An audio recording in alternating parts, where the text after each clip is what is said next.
અજમલજી દરિયાના કાંઠે પહોંચ્યા અને કોઈ સંકોચ વિના દરિયામાં કૂદી ગયા.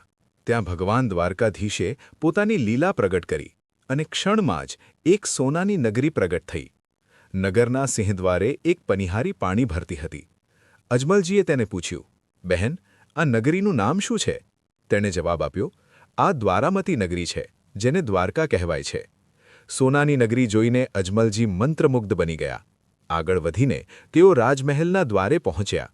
ત્યાં જય અને વિજય નામના ચોકીદારોએ તેમને રોક્યા. ત્યારે અજમલજીએ કહ્યું કે હું દર્શનાભિલાષી છું અને ભગવાનના શરણે પ્રાર્થના કરવા આવ્યો છું.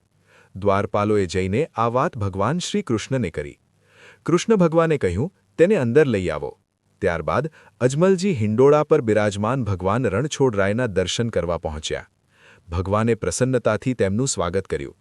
હીરા રત્નોથી ઝળહળતો મહેલ જોઈને અજમલજી અંજાઈ ગયા અને ભગવાનના દિવ્ય દર્શનથી મુગ્ધ બની ગયા. પરંતુ ભગવાનના મસ્તક પર બાંધેલો પાટો જોઈને તેઓ આશ્ચર્યમાં પડી ગયા.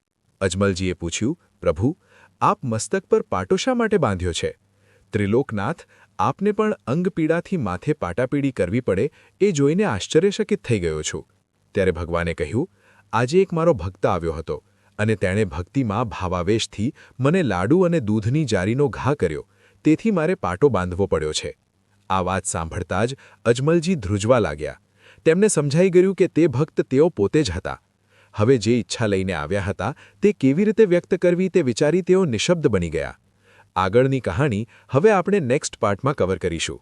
મિત્રો, તમને અમારા વિડીયો પસંદ આવતા હોય તો વિડીયોને લાઇક કરી કમેન્ટમાં જય રામાપીર અવશ્ય લખજો.